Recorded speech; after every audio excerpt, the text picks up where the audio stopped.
वेदांत सार का अभ्यास सुबोधिनी टीका के साथ हम कर रहे हैं। शांति मंत्र का पाठ करेंगे। ओम सहनाववतु सहनौ भुनक्तु सह वीर्यं करवावहै तेजस्विनावधीतमस्तु मा विद्विषावहै। ओम शांति शांति शांति। ॐ भद्रं कर्णेभिः शृणुयाम देवाः भद्रं पश्येमाक्षभिर्यजत्राः स्थिरैरङ्गैस्तुष्टुवागुंसस्तनूभिः व्यशेम देवहितं यदायुः। स्वस्ति न इन्द्रो वृद्धश्रवाः स्वस्ति नः पूषा विश्ववेदाः स्वस्ति नस्तार्क्ष्यो अरिष्टनेमिः स्वस्ति नो बृहस्पतिर्दधातु। ओम शांति शांति शांति। ओम सदाशिवसमारंभां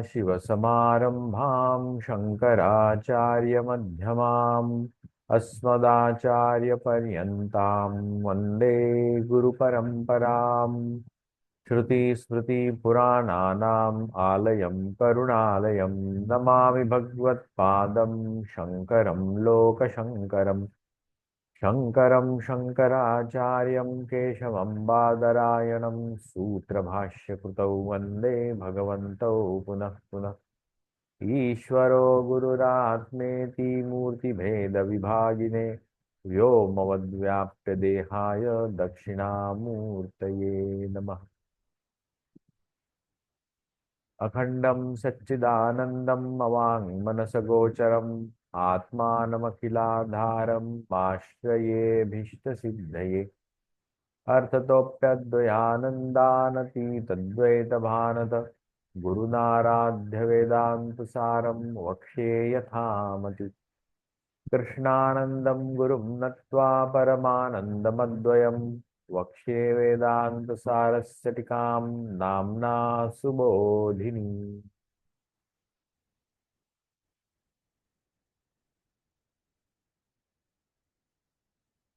वेदांत सार की हम 22 से एक नया चैप्टर चालू हो रहा है।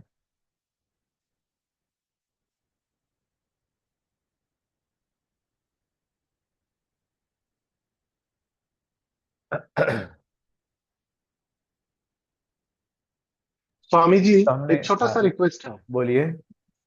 क्योंकि शंकरानंद जी पहली बार आए हैं और सच्चिदानंद जी बहुत दिनों के बाद आए हैं। हाँ तो हाँ एक बार एकदम शॉर्ट 5 मिनट का जो आपने इतने दिन से सिखाया उसका एक शॉर्ट रिव्यू कर देने से इनको पकड़ने में थोड़ा सुविधा होगा। स्वामी, हाँ। छोटा सा ठीक अनुरोध है। ठीक ठीक। हाँ। हम पीछे से ही चालू, हम लोग तो 28 तक आए हैं, तो मैं 22 से चालू कर रहा हूँ। उसके पहले बहुत अलग चीज है, वो भी बता देता हूँ। यहाँ पे आएगा वो, देखिए। यहाँ जी। पे आप वाक्य विवेचन दिखाई दे रहा है, स्लाइड। जी। वाक्य विवेचन दिखाई दे रहा है। यहाँ पे है आभ्याम अध्यारोप अपवादाभ्याम तत्तम पदार्थ शोधनम अपि सिद्धम भवति। 22 के पहले हमने देखा, गुरुजी हमारे उपदेश देते हैं अपने शिष्य को अध्यारोप अपवाद इस मेथड में।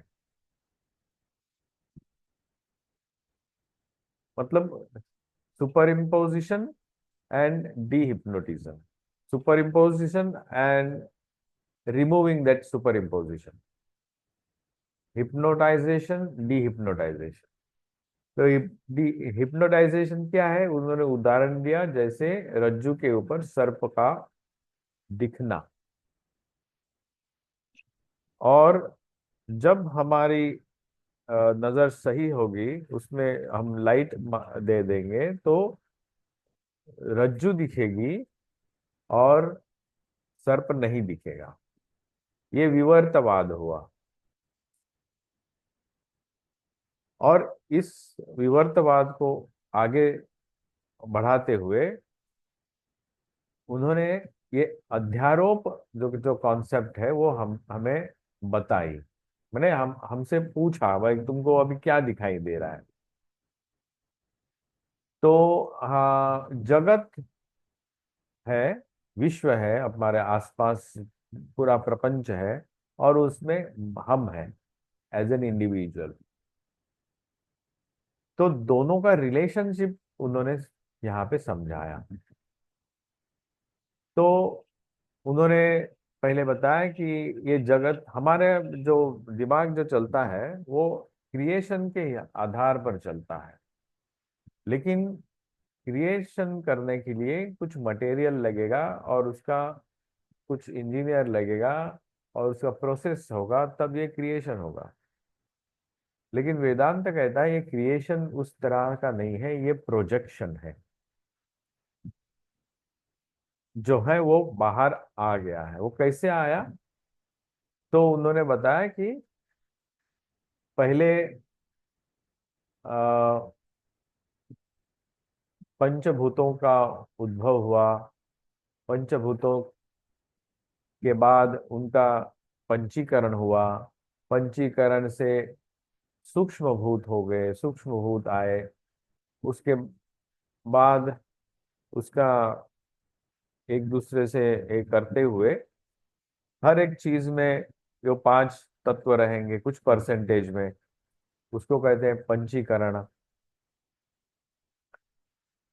और ये पंचीकरण के आधार पर ये जगत बना। जो दृश्य जगत है उसके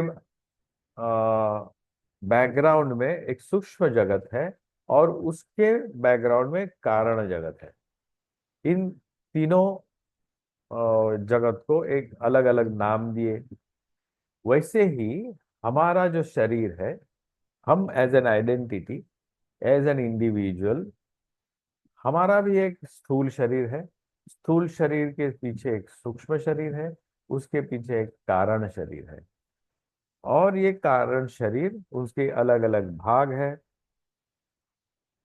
पंच ज्ञानेन्द्रिय, पंच कर्मेंद्रिय, पंच प्राण, चित्त, बुद्धि, अहंकार, मन। और उसके साथ साथ अंतर्निहित हमारी जो ऊर्जा है, जो चैतन्य है, वो भी सब में है। और ये पंचकोश उसके साथ है।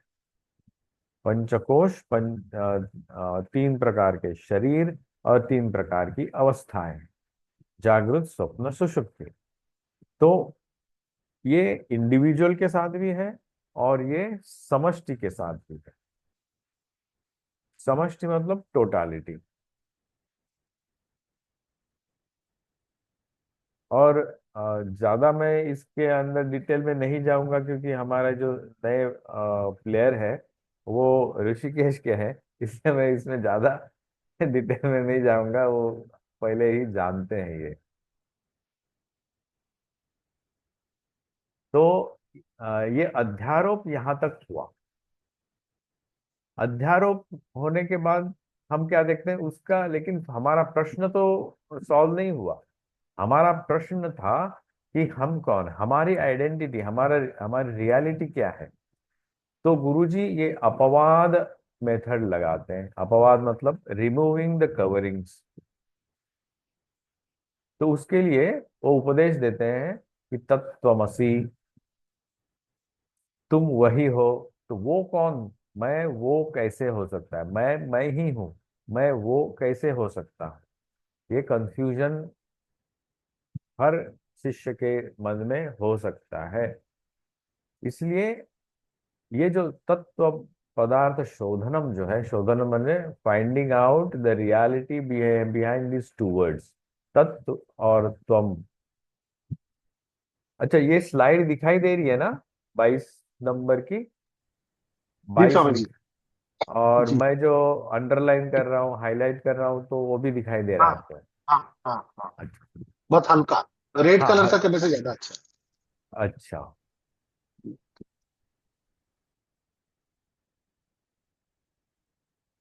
ये तत्त्वम पदार्थ जो है, इसका हमें रियल मीनिंग ढूंढना पड़ेगा, क्योंकि गुरु ने बोला है तत् म्हणजे वो, त्वम म्हणजे मैं, ये दोनों असी मतलब है, एग्जिस्टेंस में है। तत् उसी को कहा जाता है जो दूरस्थ हो या कुछ समय पहले का हो। और त्वम मतलब मेरी आइडेंटिटी, मैं खुद, वो तो अभी एट प्रेजेंट मोमेंट में है। तो कुछ समय पहले का व्यक्ति या जो भी आइडेंटिटी है, या कुछ समय कुछ दूरस्थ एक आइडेंटिटी अभी की आइडेंटिटी के साथ कैसे मिल खाएगा। और ये जो वाक्य है, गुरु का उपदेश वाक्य है। तो गुरु का उपदेश वाक्य गलत नहीं हो सकता। और ये उपनिषदों का वाक्य है, इसलिए उसको हम अ, गलत नहीं बोल सकते। वेदों में ये चार प्रकार के वाक्य मिलते हैं। एक विधि वाक्य, निषेध वाक्य, उपदेश वाक्य और अनुभव वाक्य। विधि वाक्य, ऐसा करो, यज्ञ इस तरह से करना है और ये अनुष्ठान करना है। निषेध, ऐसे मत करो। उपदेश वाक्य गुरु शिष्य को बताते हैं कि इस तरह से आपको व्यवहार करना है। उपनिषदों में ये दो आते हैं, और ये कर्म कांड में आते हैं, उपरवेद के दो। तो तत्त्वमस्य उपदेश वाक्य हुआ, और अनुभव वाक्य बाद में देखेंगे हम क्या है। जिस ये जो उपदेश किया वो वैसे ही उस शिष्य को अनुभव आना चाहिए। तो ये जो उपदेश किया, उसका अर्थ कैसे निकालेंगे। तो उस वाक्य के अर्थ अनेक, शब्द के अनेक होते हैं। उसका वाक्यार्थ होगा, वाच्यार्थ होगा, व्यक्तार्थ होगा, तात्पर्यार्थ होगा, शब्दार्थ होगा, लक्षार्थ होगा। उसमें से कौन सा अर्थ लेंगे,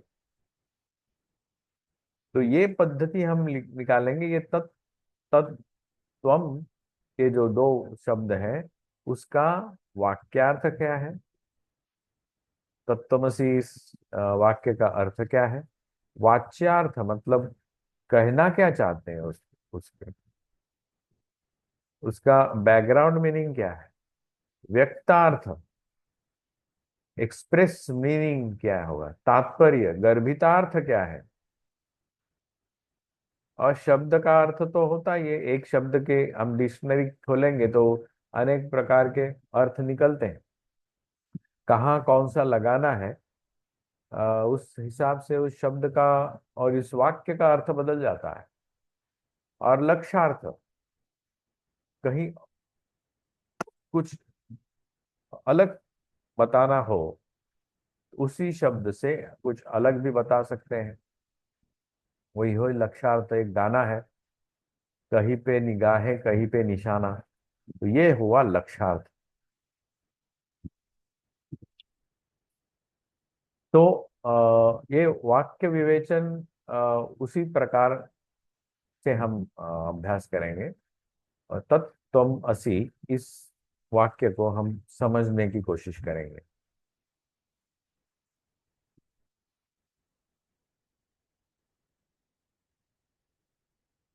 और उसका हमने अभी वाच्यार्थ देखेंगे। तत्त्वमसि,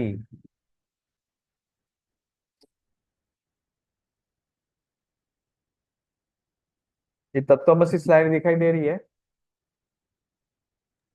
जी स्वामी जी। अच्छा,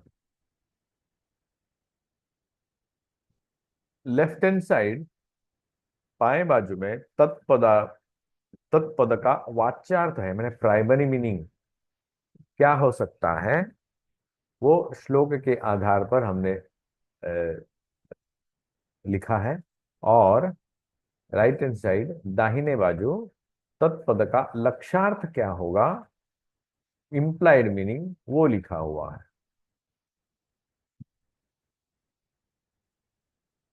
तो शॉर्ट में क्या क्या आएगा? वाच्यार्थ में तत् मतलब वो क्या है? वो है समष्टि अज्ञान। वो होता है ईश्वर, हिरण्यगर्भ और विराट। और ये तीन स्तर में आएगा। ईश्वर, हिरण्यगर्भ और विराट जो है, ईश्वर हुआ सुषुप्ति काल का, हिरण्यगर्भ हुआ स्वप्न काल का, और विराट हुआ जागृत काल का।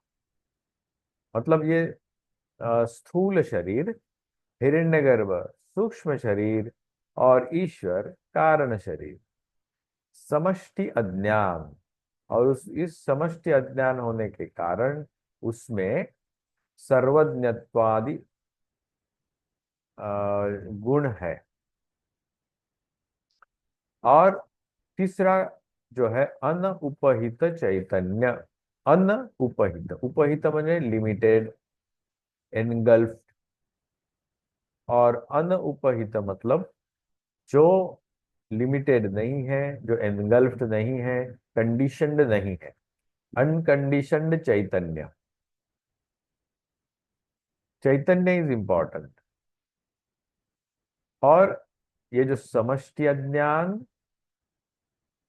वो क्या करता है? इस चैतन्य को ढक देता है, आच्छादित कर देता है, या लिमिटेड कर देता है। हमने उदाहरण देखा था, दो अलग अलग उदाहरण देखे थे। एक था अ, अरण्य का, और समष्टि अज्ञान बताने के लिए अलग अलग वृक्षों का समूह अरण्य होता है, और पानी, जहां आकाश का प्रतिबिंब वहां पे पड़ता है।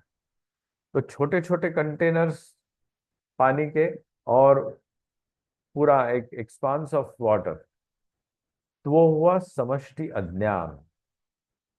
वो इस चैतन्य को आइदर वो स्पेस लिमिटेड कर देता है, या वो जो आकाश का जो प्रतिबिंब है उसको लिमिटेड कर देता है। और उसके बावजूद स्पेस अलग रहता ही है, और जो आकाश अलग से रहता ही है, अनलिमिटेड आकाश तो रहता ही है। उस वो हुआ अनुपहित चैतन्य। अनुपहित चैतन्य ये सब में ही है, सबके साथ है, और सबके साथ अलग भी है। इनके साथ जो है वो है उपहित चैतन्य, और अलग जो है अनकंडीशनड अनलिमिटेड, वो है अनुपहित चैतन्य। इनका हुआ क्या है? अन्योन्य तादात्म्य अध्यासेन एकत्व, एकत्वेन प्रतीयमानम। प्रतीयमानम मतलब आभासमानम। ये जो आभासमानम और प्रतीयमानम एक ही है। ये एकत्वेन प्रतीयमान, एक जैसे, एज अ सॉलिड बॉल, वो हमें अनुभव होता है। वहां पे एक उदाहरण दिया है, वो है उसके पहले वाले स्लाइड में हमने देखा था। वो है तप्त पिंडवद, तप्ताय पिंडवद। तप्त पिंड, तप्त पिंड क्या होगा?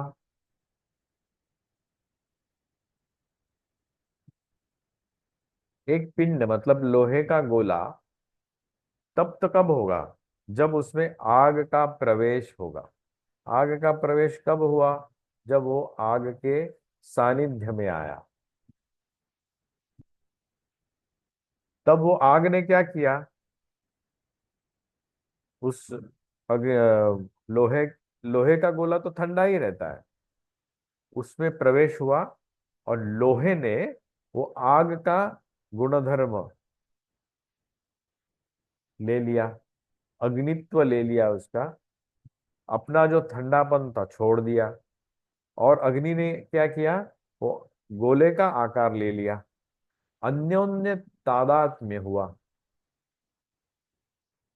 लोहे के गोले ने अग्नि का दाहित्व स्वीकार किया, और अग्नि ने जो उसको कुछ सॉलिड फॉर्म नहीं है।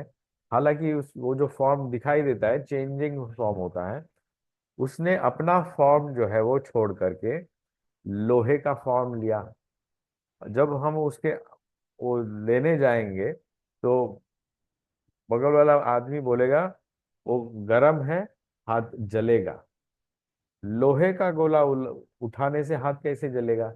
हाथ इसलिए जलेगा क्योंकि वहां उसमें अग्नि है। हम हाथ लगाएंगे तो किसको हाथ लगाएंगे? लोहे के गोले को हाथ नहीं लगाएंगे हम, उस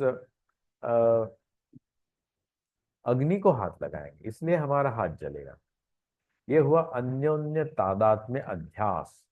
ये जो अध्यास है गीता में भगवान शंकराचार्य ने उसके प्रथम जो भाग होता है उसमें ये बहुत ही अ, विस्तृत प्रकार से अध्यास भाष्य उन्होंने लिखा है।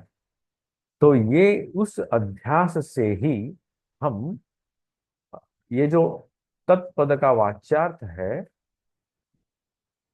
वो एक जैसा लगता है, मैंने सॉलिड स्टेट लग रहा है। ये जो विश्व है पूरा हमारे, ये जो आप आसपास जो प्रपंच है जिसमें हम हैं वो एक जैसा लग रहा है, सॉलिड स्टेट में लग रहा है। सब में समष्टि अज्ञान, ईश्वर, हिरण्यगर्भ, विराट और वो अनउपहित चैतन्य, सब एक साथ हम जानेंगे उसको। उस वही है तत्पद का वाच्यार्थ। और अभी देखते हैं ये जो सब जो वाच्यार्थ हुआ तत्, अब गुरु ने तत्त्वमसि बोल दिया है, वाच्यार्थ तो समझ लिया। तत्पद का लक्ष्यार्थ क्या है अभी? क्या क्या हम ये हैं? तो ये समष्टि का उपदेश उन्होंने किया। समष्टि को इस तरह से जानो। और लक्ष्यार्थ क्या है? एतद उपहित, एतद उपाधि उपहित आधारभूत अनउपहितम चैतन्यम तत्पद व लक्ष्यार्थो भवति। ये लक्ष्यार्थ क्या है?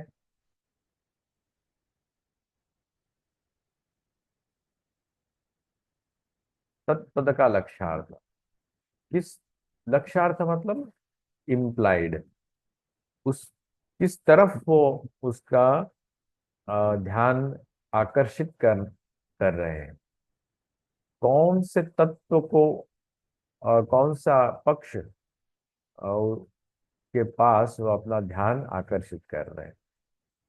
वो बोले चैतन्य है। वो कैसा है? अनउपहित चैतन्य, अनउपहित, अनलिमिटेड या अनकंडीशन। अनलिमिटेड बोलने से अनकंडीशनड है। वो आधारभूत भी है। किसका आधारभूत? आधार है। किसका आधार है वो? उपाधि का आधार है। एतद उपाधि उपहित, उपाधि से जो उपहित हुआ है मतलब लिमिटेड हुआ है, उसका आधार है कौन? जो अनुपहित चैतन्य है, वो ही है तत्पद का लक्षार्थ। तो हमें तत्पद से दो चीजें पता चली। एक है वाच्यार्थ और दूसरे है लक्षार्थ। तो वाच्यार्थ लेने से क्या हमारा लाभ होगा? जान लिया कि ये ऐसे है, लेकिन लक्षार्थ से तो हमारा काम बनेगा नहीं। सॉरी, वाच्यार्थ से तो काम हमारा बनेगा नहीं यहाँ पे। अन्योन्य अध्यास हुआ सही है, आप जान लिया, लेकिन ये जो लक्षार्थ से ही हमारा काम बनने वाला है। क्योंकि हमारा जो जानना है, ये सब ईश्वर को जानने से, हिरण्यगर्भ को जानने से, विराट को जानने से हमारा क्या फायदा है? समष्टि अज्ञान को जान लिया, क्या होगा हमारा? कुछ नहीं होने वाला। हम ईश्वर बोलते ना ईश्वर प्रणिधानात्वा वगैरह, जो भी है अच्छी बात है। ईश्वर को जानो, भगवान को जानो, ईश्वर की आराधना करो। हाँ। और हिरण्यगर्भ ब्रह्मा की आराधना करो, तपस्या करो। बाद में तुमको वर आएगा, बाद में तुम इस लोक में जाओगे, उस लोक में जाओगे। विराट की उपासना करो, आपको इस जगत में बहुत नाम होगा, इस जगत में संपत्ति मिलेगी। ऐसे बहुत सारे कॉन्सेप्ट होते हैं कि इस क्षेत्र में ही होगा वो। इसलिए हम ये, ऐसा नहीं कि इसकी करने से कुछ नुकसान है। फायदा तो है, कोई करने वाले लोग हैं। लेकिन गीता में भगवान क्या कहते हैं? क्षिणे पुण्य मर्त्य लोकम विशंति। आप ईश्वर को जानो, हिरण्यगर्भ से आप बहुत सारी सिद्धियां प्राप्त करो, विराट का आराधना करो, और संपत्ति और नाम यश जो भी करो। लेकिन आखिर होना क्या है? क्षिणे पुण्य, ये जो अनउपहित चैतन्य है, क्या वो हमें लाभ प्राप्त कर देगा? तो यही है, अज्ञान अवच्छिन्न ईश्वर चैतन्यस्य आधारभूतम यद अनुपहित चैतन्यम तत् ताभ्याम विविक्तम सद भेद विवक्षया तत्पद लक्षार्थो भवति। ये भेद जो है ना, भेद विवक्षया, उनमें कौन सा भेद है? विविक्तम मतलब अलग, डायसेक्ट करके उसको अलग करना है। किससे अलग करना है? ईश्वर चैतन्य से, और उसका जो आधारभूत अनहुपच चैतन्य, ये दो। ईश्वर चैतन्य क्या है? ये है उपहित चैतन्य। और उसका आधार कौन है? अनउपहित चैतन्य। इन दोनों में हम हमें पार्थक्य करना है, और ये दो अलग है ऐसे जानना है। ये ऐसे जानकर ही भेद विवक्षया तत्पद का लक्षार्थ है। ये लक्षार्थ को ही हमें जानना है। तो अब आखिर में जानना क्या है? अनउपहित चैतन्य। ये वाच्यार्थ में भी हमें मिला अनउपहित चैतन्य, और लक्ष्यार्थ में भी मिला अनउपहित चैतन्य। मतलब दैट इज, अभी अ, ये दोनों में मिले हमको अनउपहित चैतन्य।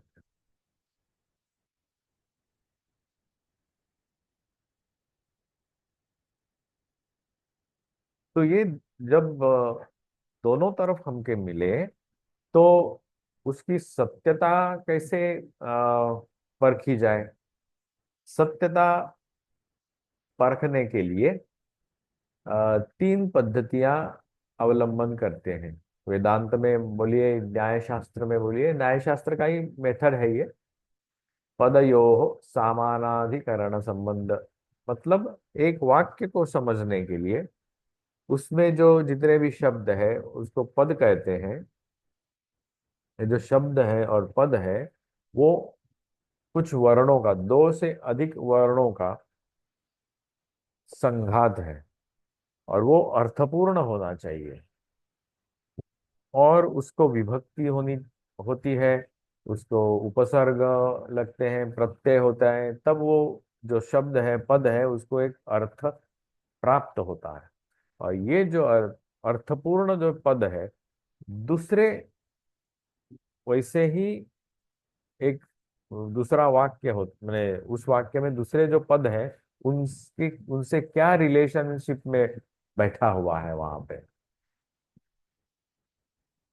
तभी इन हर शब्द अलग अलग अर्थपूर्ण भी होगा। हर शब्द अर्थपूर्ण होगा, लेकिन वो एक शब्द से एक वाक्य नहीं होता। वाक्य होने के लिए दो शब्द या अधिक होने चाहिए। वहां क्रियापद होना चाहिए, कर्ता कर्म क्रियापद ये सब होना चाहिए, तब वो अर्थपूर्ण वाक्य बनेगा। और वो जो अर्थपूर्ण बनने के लिए उन पदों का, उन शब्दों का आपस में कुछ संबंध बनना चाहिए। और वो संबंध जब पूर्णता से बनेगा तो वो वाक्य अर्थपूर्ण होगा। वो वाक्य कुछ मैसेज देगा। वाक्य ऐसे ही नहीं बने थे, अर्थपूर्ण होने चाहिए। अर्थपूर्ण सम मैसेज ही हैज टू कन्वे। नहीं तो वो किसी पागल के अनर्गल जो शब्द होंगे। ये जो हम अभी मेथड अप्लाई कर रहे हैं वो अर्थपूर्ण वाक्य है, वाक्य होने चाहिए। वो आइदर लौकिक वाक्य भी हो सकते हैं या वैदिक वाक्य भी हो सकते हैं। पहले हम वही लौकिक वाक्यों को इन पद्धतियों से समझेंगे, और वही पद्धति हम वैदिक वाक्यों को लगाएंगे और वहां समझेंगे कि इस वाक्य का अर्थ क्या है। तो पहला जो पहली पद्धति समानाधिकरण संबंध, मैंने वो हाईलाइट किया, आपको दिखाई दिया? जी समानाधिकरण सर। संबंध, हाँ। जी जी जी। पदयोः, पदों का संबंध कैसा होना चाहिए? समान अधिकरण में होना चाहिए। उनके अधिकरण जो है समान होने चाहिए। दो शब्द है लेकिन उनका जो सबस्ट्रैटम है, आधार है, वो समान होना चाहिए, एक ही होना चाहिए। जैसे यहाँ जिस टेबल के ऊपर बहुत सारी वस्तुएं हैं, उनका आधार ये टेबल है, और सबका टेबल ही एक कॉमन आधार है। ये कॉमन सब्सटेंस जो है ना, समानाधिकरण कहता है, ढूंढता है कि उस वाक्य में उन पदों का समान अधिकरण, सबस्ट्रैटम कॉमन क्या है। और दूसरा क्या है? विशेषण विशेष्य भाव संबंध। पदार्थयोः, पद होगा और पद का एक अर्थ होगा।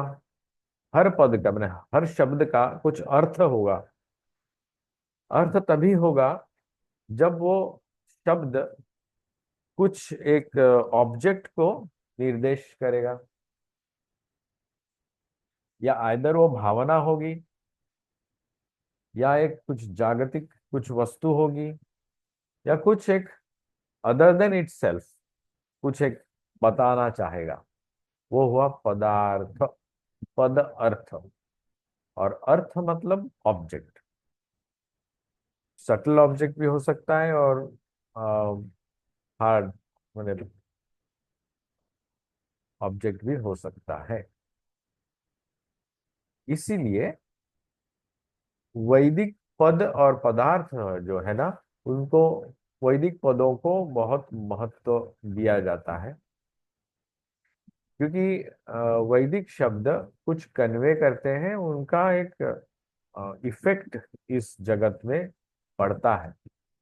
इसलिए हम जब वैदिक मंत्रों का उच्चारण करते हैं तो उसका भी एक इफेक्ट हमारे शरीर के ऊपर, अपने आसपास के वातावरण के ऊपर जरूर पड़ता है। क्योंकि वो पद और वो जो शब्द है कुछ अर्थ अपने उन जो वाइब्रेशन से निर्माण करते हैं, और वो अर्थ इस जगत में फलता है। इसलिए आपने सुना भी होगा कि पर्जन्य यज्ञ कुछ साल पहले भी किया था साउथ इंडिया में कहीं, तो बारिश गिरी थी, क्योंकि उस तरह से उन्होंने वो मंत्रोच्चारण किया था। आज भी उनका मंत्रों का उच्चारण का फल मिलता है। इसलिए पद का आप, आप उसका कॉमन ग्राउंड क्या है? उस पदार्थ का विशेषण विशेष भाव संबंध क्या है? मतलब आपस में वो क्या बताना चाहते हैं, एक दूसरे का क्या वैशिष्ट्य बताना चाहते हैं, ये भाव संबंध भी होना चाहिए। और वो क्या इंगित करना चाह रहे हैं, लक्ष्य लक्षण, कहाँ पे उनका लक्ष्य है, मतलब what they want to convey. Is it direct meaning और इनडायरेक्ट मीनिंग और implied meaning, what they want to, भाव संबंध।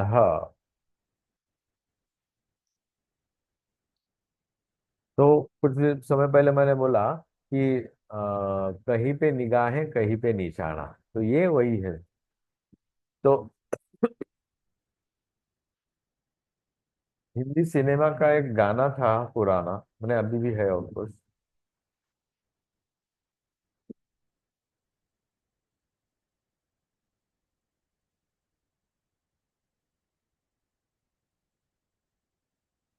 लाल छड़ी मैदान खड़ी। छड़ी मतलब एक काठी, जो कोई बूढ़ा आदमी हाथ में लेकर के चलता है, उसको कहते हैं छड़ी। मैदान में खड़ी। और और वो हीरो जो है ना उछल कूद कर रहा है, तो एक छड़ी के कारण वो उछल कूद क्यों करेगा? उसका लक्ष्य कहीं और है। और लक्ष्य क्या है? कोई एक हीरोइन वहां पे खड़ी है, लाल रंग के कुछ कपड़े पहन कर, वो समझना है। ये हुआ लक्ष्य लक्षण भाव संबंध। उदाहरण आपके सामने शायद आपको अच्छा ना लगे, लेकिन समझने के लिए आ, बता रहा हूँ। आपको बुरा लगे तो क्षमा करें। तो लक्ष्य लक्षण भाव संबंध ये इस तरह से होता है। हम बोलते हैं क्या, तो शब्द का वाच्यार्थ क्या है, हमने समझो देखा, तो एक छड़ी है, एक काठी है, और वो एक मैदान में है, लेकिन लक्ष्य क्या है, कहीं और है। तो ये शब्दों का आपस में जो खेल है, ये ऐसे इन तीनों में हम वो समझना चाहेंगे। और ये तीन जब समझेंगे, कौन से पद को? तत्वमसी पद को। और ये तत्वमसी पद को इस तीनों के साथ हम समझते हैं, और उसके साथ साथ कुछ लौकिक उदाहरण भी लेंगे। समानाधिकरण संबंध के लिए सो अयम देवदत्तः, ये वो वाक्य हमने लिया। तो समान अधिकरण इस वाक्य में क्या क्या है? सो मतलब कहीं और का, किसी दूसरे गांव में जिसकी मुलाकात हुई थी कई साल पहले, कि कुछ समय पहले इससे मुलाकात हुई, और आज जो हमारे सामने खड़े हैं, ये जो व्यक्ति है वही देवदत्त है, दोनों एक ही है, ऐसे जब कहा जाता है। तो समान अधिकरण कौन है दोनों शब्दों का? यहाँ दो शब्द है, एक है सो और दूसरा है अयम। तो ये सो अयम देवदत्त, इस वाक्य में देवदत्त कॉमन है, इसलिए इस वाक्य में समानाधिकरण हो जाता है। लेकिन जब हम तत्, त्वम, असि इस वाक्य में ये सब लगाते हैं, तो तत् जो है और त्वम है, इसमें समान अधिकरण कौन सा होगा? समान अधिकरण हमने देखा, ये अनउपहित चैतन्य है। अनउपहित चैतन्य और अनउपहित चैतन्य।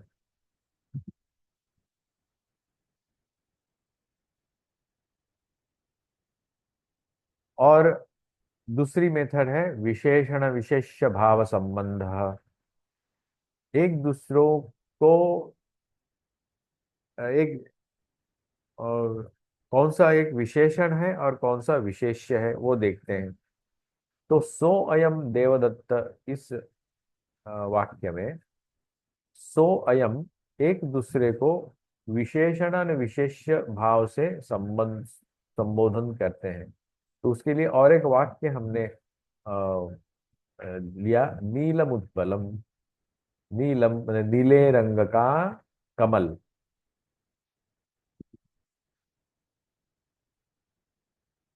ये नील क्या है?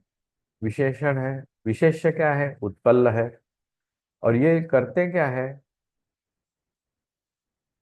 ये करते हैं कि वो किसी कपड़े से, किसी और खिलौने से और किसी और वस्तु से इस ऑब्जेक्ट को अलग करते हैं। ये रंग हुआ और ये ऑब्जेक्ट हुआ।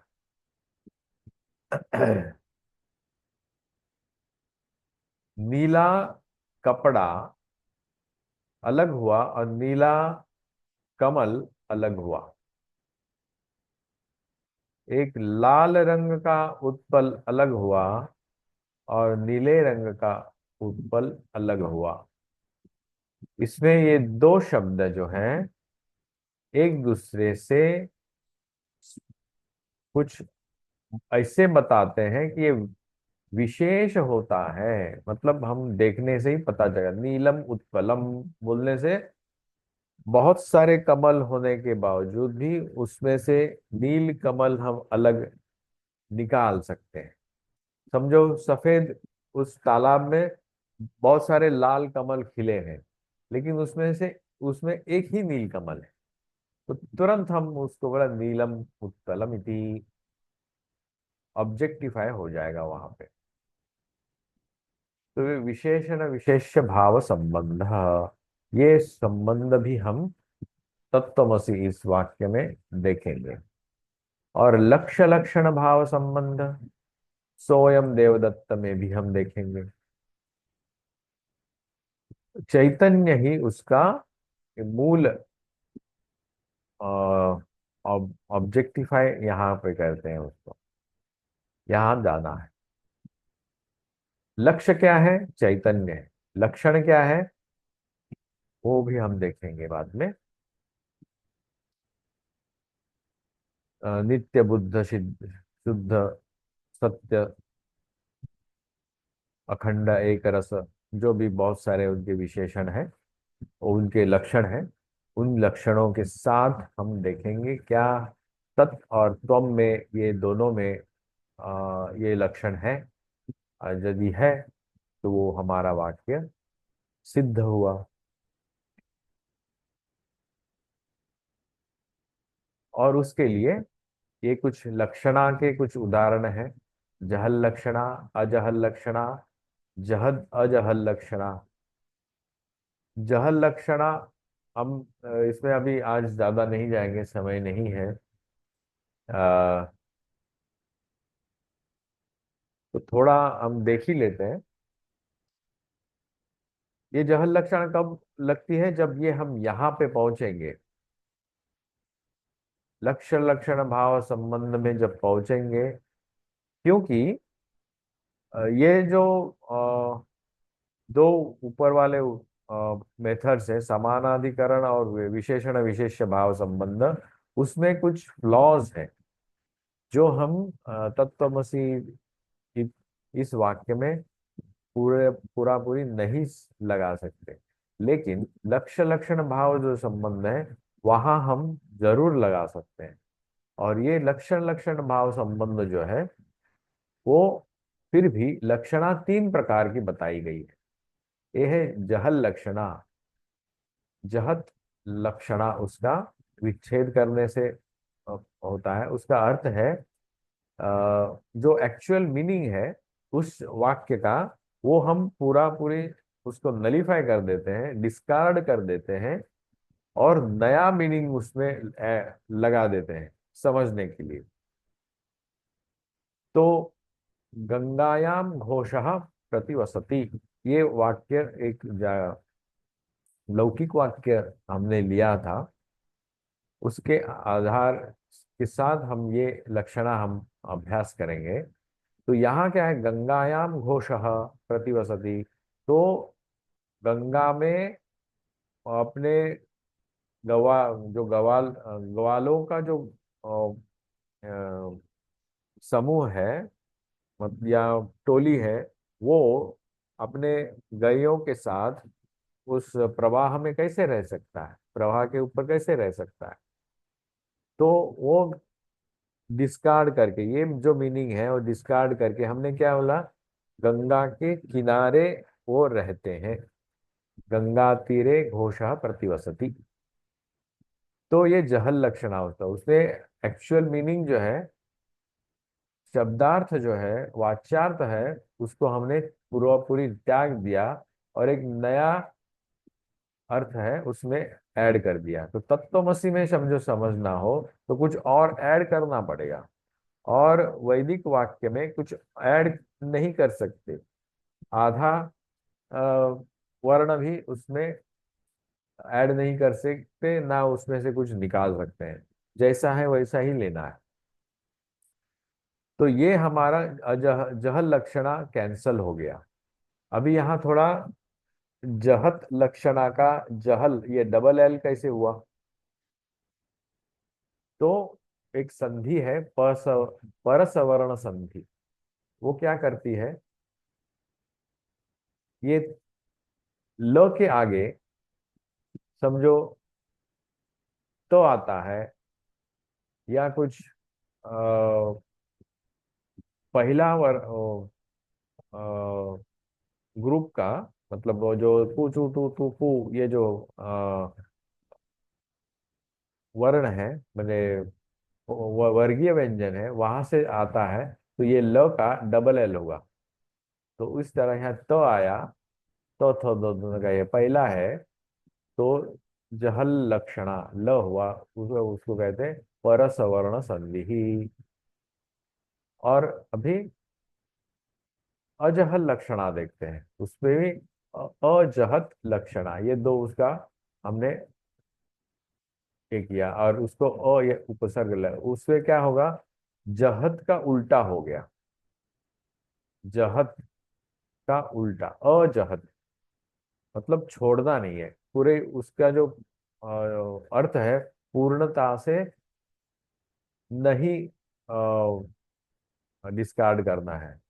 तो उसको क्या करना है, उसको नियर अबाउट मीनिंग से, मतलब और समझने के लिए कुछ ऐड करना है, कुछ मसाला देना है, उस पे छौंक देना है समझने के लिए। तब उसको टेस्ट आएगी। जैसे हम कुछ खाने में तो नमक डालते हैं या कुछ छौंक देते हैं, तो ये हुआ अजहल लक्षणा।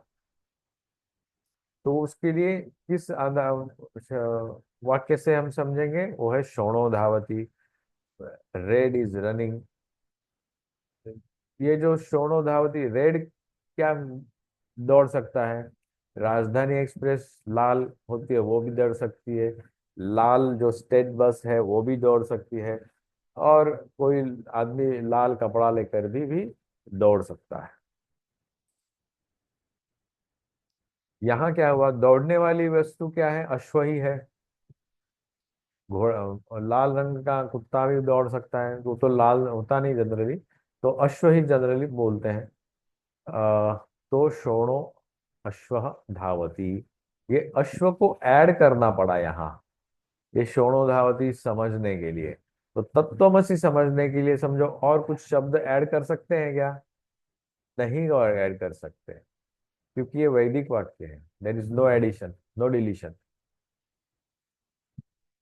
इसलिए ये लक्षणा भी खारिज हो गई, ये लक्षणा हम नहीं लेंगे। और तीसरी बची जहद अजहल लक्षणा। अभी यहाँ पे और एक संधि है। ये जो जहद हो गया, ये यहाँ पे जहद, द के ऊपर मैंने मार्किंग किया, आपने देखा, जी। ये जहद यहाँ था। ये जहद का जहद क्यों हुआ, जहद इसलिए हुआ कि तृतीय व्यंजन संधि, जस्त्व संधि। तब होती है जब ये तो आता है तो मतलब वर्गीय व्यंजन का जो प्रथम वर्ण है वो जब आता है, उसके आगे जब कोई व्यंजन आता है, तब ये प्रथम वर्ण जो है वर्गीय व्यंजन का थर्ड में कन्वर्ट हो जाता है।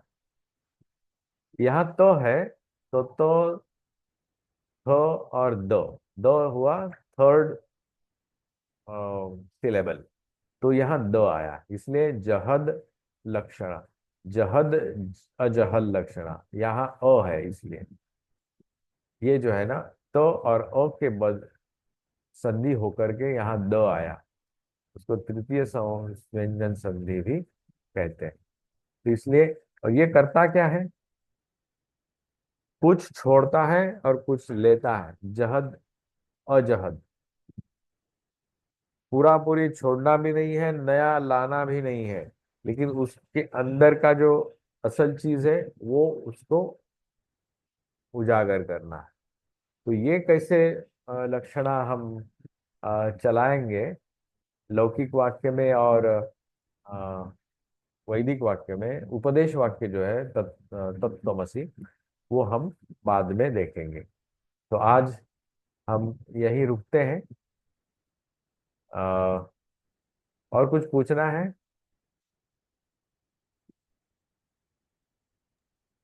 नहीं स्वामी जी। ओके, तो धन्यवाद सबको, और शांति मंत्र के पाठ के साथ हम आज का पाठ संपूर्ण करेंगे।